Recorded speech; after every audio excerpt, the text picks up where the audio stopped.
ये मेरा पहला एक्सपीरियंस होगा कि जस्ट एग्ज़िबिशन में मैं जा रही हूँ एंड जितना मैंने इस एग्ज़िबिशन के बारे में सुना है, I am very happy and excited and I think it's an honour that I have been invited to be part of this show.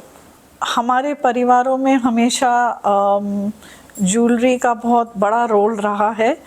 हर त्योहार पे, हर छोटे कार्यक्रम हो या शादी ब्याह हो, तो हमेशा उसमें ज्वेलरी का बहुत बड़ा रोल होता है।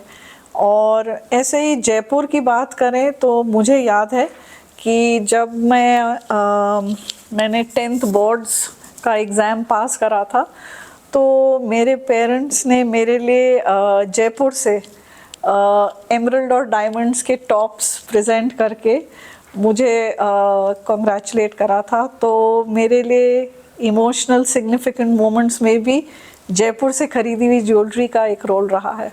This show I think is a very big pivot in what the future is going to be, and since this show has been going on for about, I think from what I have been told by the organizers, 97 years of this association,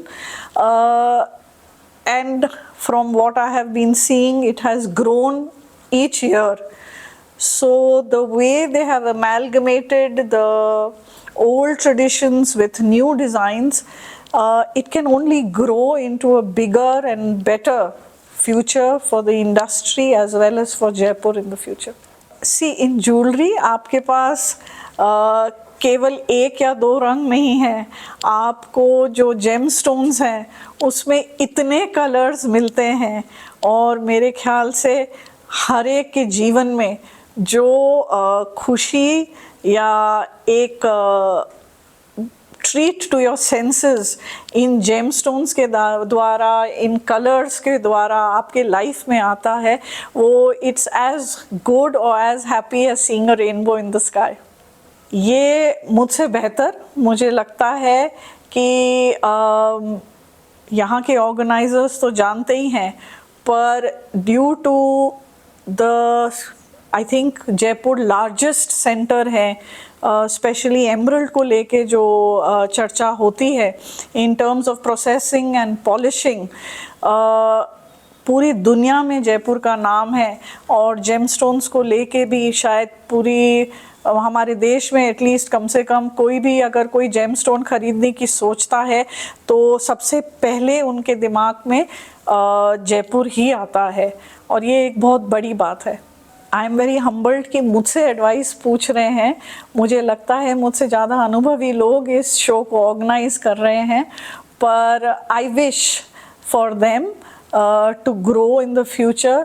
may be they could, जैसे पूरे देश के लोगों को यहाँ बुलाया जा रहा है जो इस ज्वेलरी से एसोसिएटेड है, मे बी भविष्य में इसको न केवल नेशनल लेवल पे रखे पर इंटरनेशनल लेवल तक भी इनकी सोच रहे।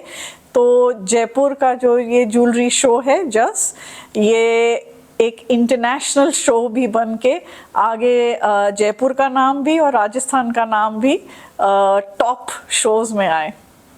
डेफिनेटली जहाँ तक मेरी जानकारी है तो केवल जयपुर की बात करें तो इस प्रदेश में जयपुर द्वारा इस ज्वेलरी जो आपका इंडस्ट्री है, मैं कहूँगी इसके द्वारा लगभग 11,000 करोड़ का जो टर्नओवर होता है, इसका तो योगदान न केवल इस प्रदेश को मिल रहा है पर पूरे देश को मिल रहा है।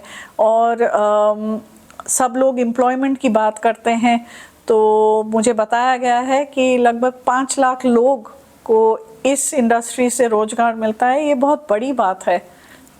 मेरा मानना है राजस्थान एक ऐसा प्रदेश है जहाँ तहज़ीब, तमीज़ और संस्कार पे बहुत महत्व रहा है हमेशा।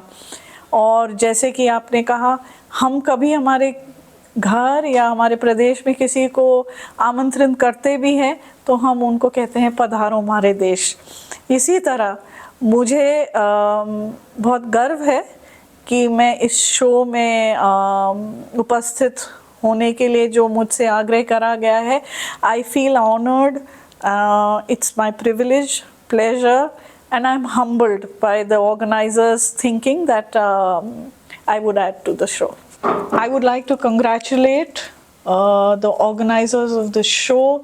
मैं उनको बहुत बहुत बधाई देती हूँ कि उन्होंने इतना भव्य कार्यक्रम करा है, और इसके लिए मैं आलोक सौंखिया जी को, अशोक माहेश्वरी जी को, नीरज लुनावत जी को, राजू मंगोड़ीवाला जी को और नरेश अग्रोया जी को एडवांस में बधाई और शुभकामनाएं देती हूँ। और उनके साथ उनकी जो पूरी टीम है जो ये JAS शो करने जा रही है, उनको भी बहुत बहुत बधाई और शुभकामनाएं देती हूँ। धन्यवाद। पधारो जयपुर, पधारो हमारे देश।